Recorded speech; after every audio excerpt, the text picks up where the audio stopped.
Hello friends, Prabhakar S institute में आपका स्वागत है।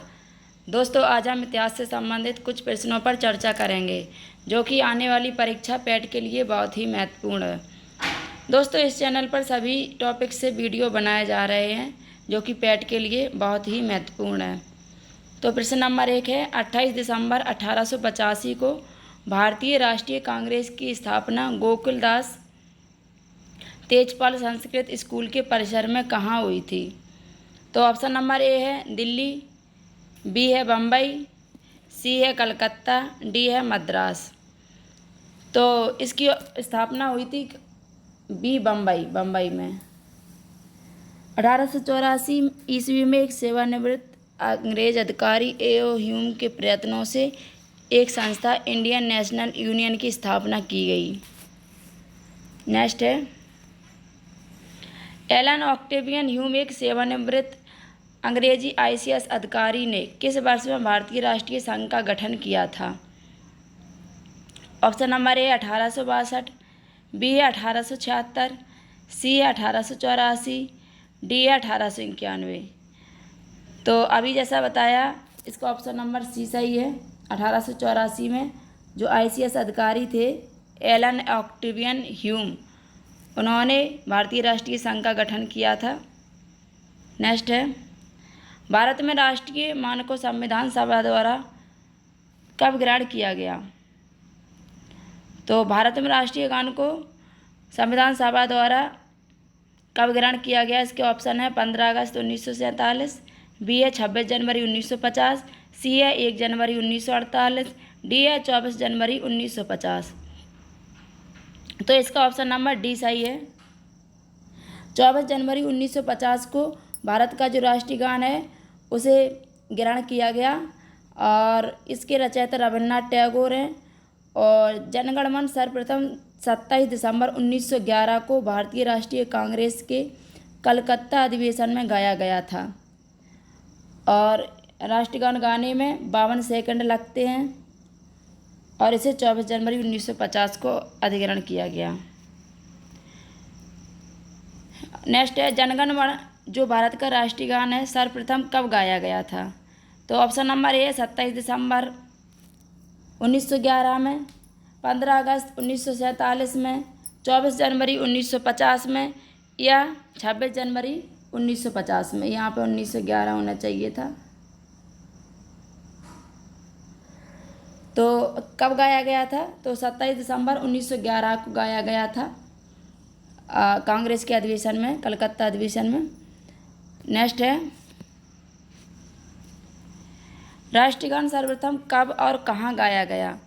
ए 27 दिसंबर 1911 कलकत्ता में, बी 26 जनवरी 1931 कलकत्ता में, सी 24 जनवरी 1950 दिल्ली में, डी 14 अगस्त 1896 इलाहाबाद में। तो जैसा कि अभी मैंने बताया 27 दिसंबर 1911 को ये कलकत्ता में गाया गया। इसका ऑप्शन नंबर ए सही है, कांग्रेस के अधिवेशन में। और यह कांग्रेस का कौन सा अधिवेशन था? भारतीय राष्ट्रीय कांग्रेस 27 दिसंबर 1911 को कलकत्ता अधिवेशन में गाया गया था और इसे अधिग्रहण 24 जनवरी 1950 को किया गया है। नेक्स्ट है, 1916 का लखनऊ समझौता महत्वपूर्ण था क्योंकि इसके बाद कांग्रेस ने क्या किया? ऑप्शन नंबर ए है मुस्लिम लीग के साथ गठबंधन, बी है अंग्रेजों के साथ संधि, सी है होम रूल लीग से अलगाव, डी है पूर्ण स्वराज की मांग। तो इसका ऑप्शन नंबर ए सही है, मुस्लिम लीग के साथ गठबंधन किया है 1916 का जो लखनऊ का समझौता था। तो क्योंकि इसके बाद कांग्रेस ने मुस्लिम लीग के साथ गठबंधन किया। इस अधिवेशन की अध्यक्षता अंबिका चरण मजूमदार ने की थी। इस अधिवेशन में कांग्रेस के नरम एवं गरम दल एक साथ आए जिसके लिए तिलक एवं एनी बेसेंट ने अथक प्रयास किए थे। नेक्स्ट है, दिसंबर 1916 में दोनों पक्षों के संयुक्त सत्र में कहाँ संधि भारतीय राष्ट्रीय कांग्रेस और मुस्लिम लीग के बीच एक समझौता हुआ? तो भारतीय राष्ट्रीय कांग्रेस और मुस्लिम लीग जो दो पार्टियां थी दोनों एक हो गई हैं। ये कहाँ पर हुई थी? तो ऑप्शन नंबर ए है लखनऊ, बी है कानपुर, सी है इलाहाबाद, डी है मेरठ। तो इसका ऑप्शन नंबर ए सही है। मुस्लिम लीग कांग्रेस और मुस्लिम लीग दोनों लखनऊ में एकत्रित हुई और दोनों के बीच समझौता हुआ। और ये किसी के कहने पर हुआ है? तो ये एनी बेसेंट और जो तिलक थे उनके अथक प्रयासों की वजह से हुआ था। नेक्स्ट है, महात्मा गांधी द्वारा भारतीय राष्ट्रीय कांग्रेस के कितने अधिवेशनों का सभापतित्व किया गया? ऑप्शन नंबर ए है 3, बी है 2, सी है 1 या डी है 1 भी नहीं। तो इसका ऑप्शन नंबर सी सही है, 1। महात्मा गांधी ने केवल एक बार 1924 में बेलगाम कांग्रेस अधिवेशन की अध्यक्षता की थी, एक इसमें पूछा गया है। नेक्स्ट है, महात्मा गांधी ने भारतीय राष्ट्रीय कांग्रेस के निम्नलिखित सत्रों में से किसकी अध्यक्षता की थी? ऑप्शन नंबर ए है 1922 गया में, बी है 1923 दिल्ली में, सी है 1924 दिल्ली में, डी है 1925 कानपुर में। तो इसका ऑप्शन नंबर सी सही है, 1924।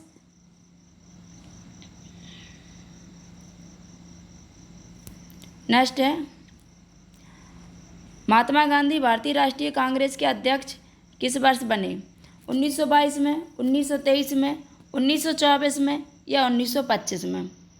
तो इसका ऑप्शन नंबर सी है, 1924 में कांग्रेस के अध्यक्ष बने थे 1924 में।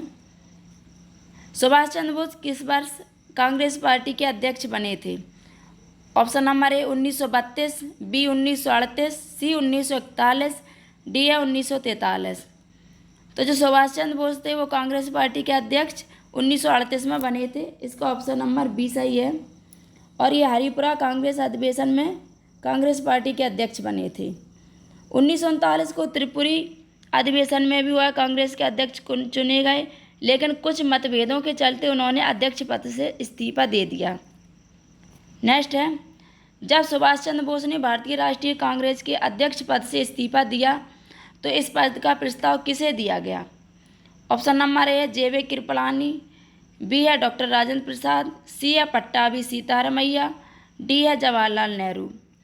तो ऑप्शन नंबर बी इसका सही आंसर है। जो डॉक्टर राजेंद्र प्रसाद थे, इन्हें जो जब सुभाष चंद्र बोस ने अपने अध्यक्ष पद से इस्तीफा दिया तो डॉक्टर राजेंद्र प्रसाद को कांग्रेस का अध्यक्ष बनाया गया। नेक्स्ट है,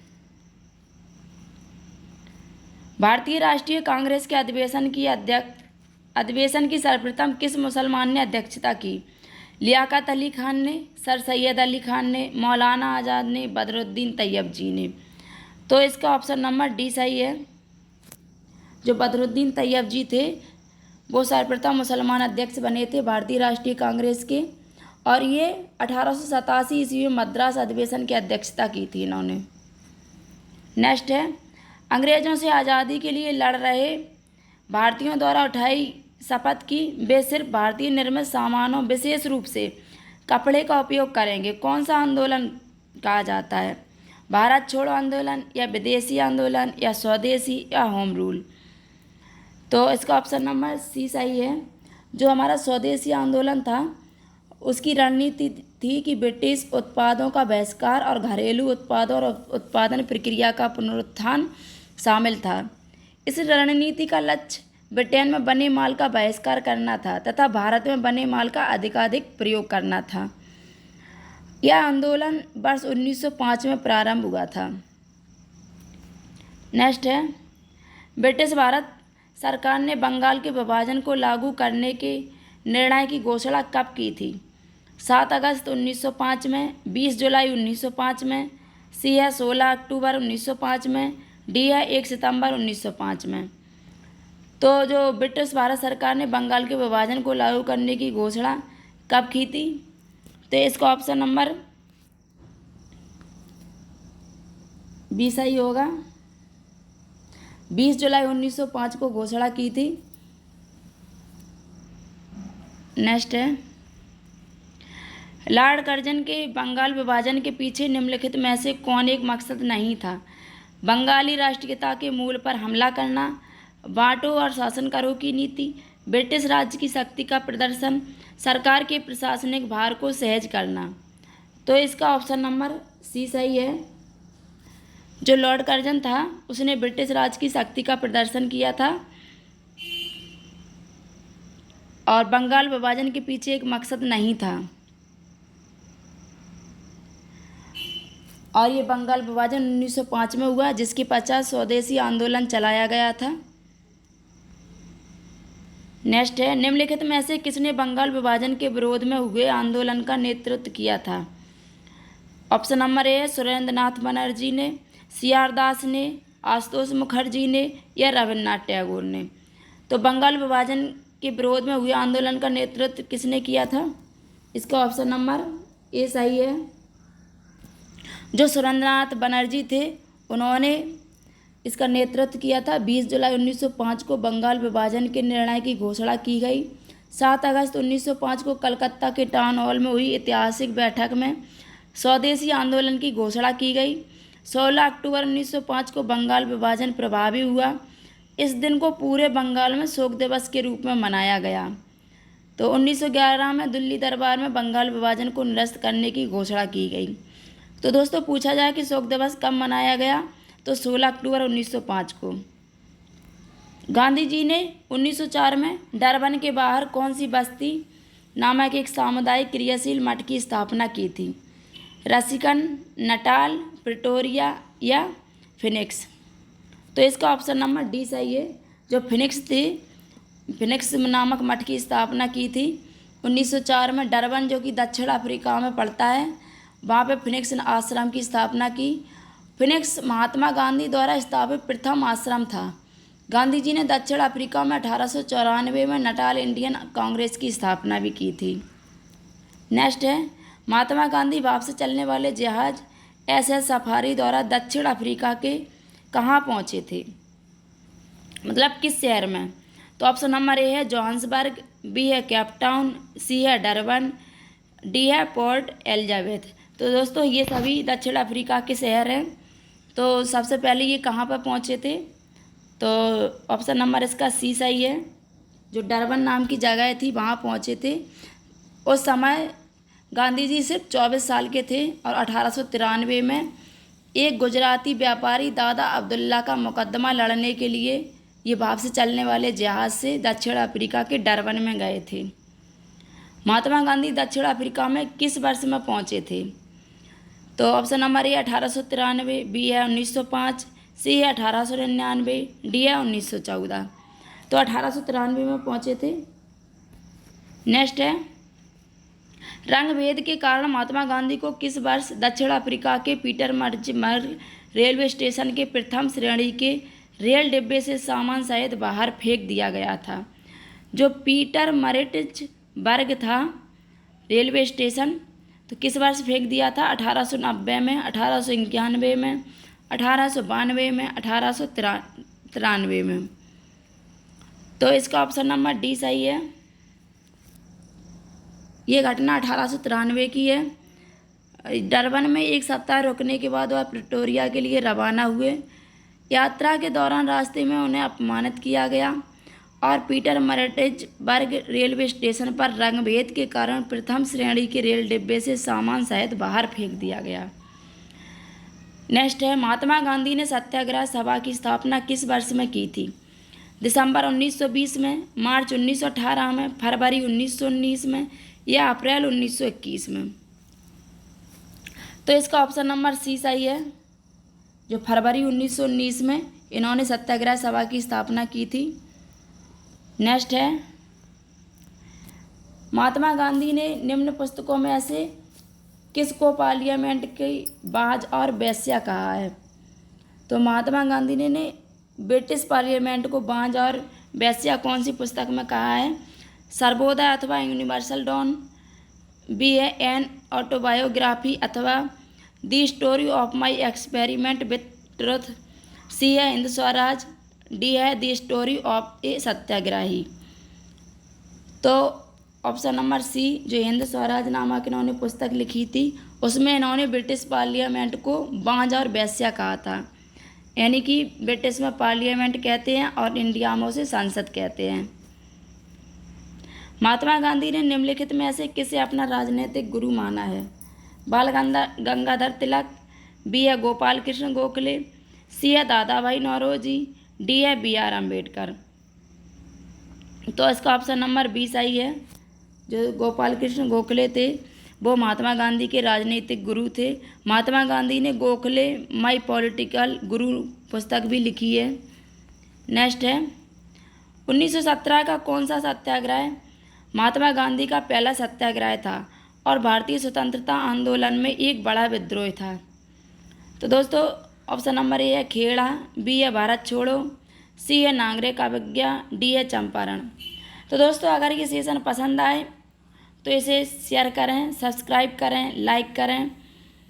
और दोस्तों अगर कुछ भी सुझाव देना हो तो हमें कमेंट करें। अगर आवाज़ में कोई भी दिक्कत हो तो समझने की कोशिश करें। तो इसका ऑप्शन नंबर बताइए कौन सा सही होगा।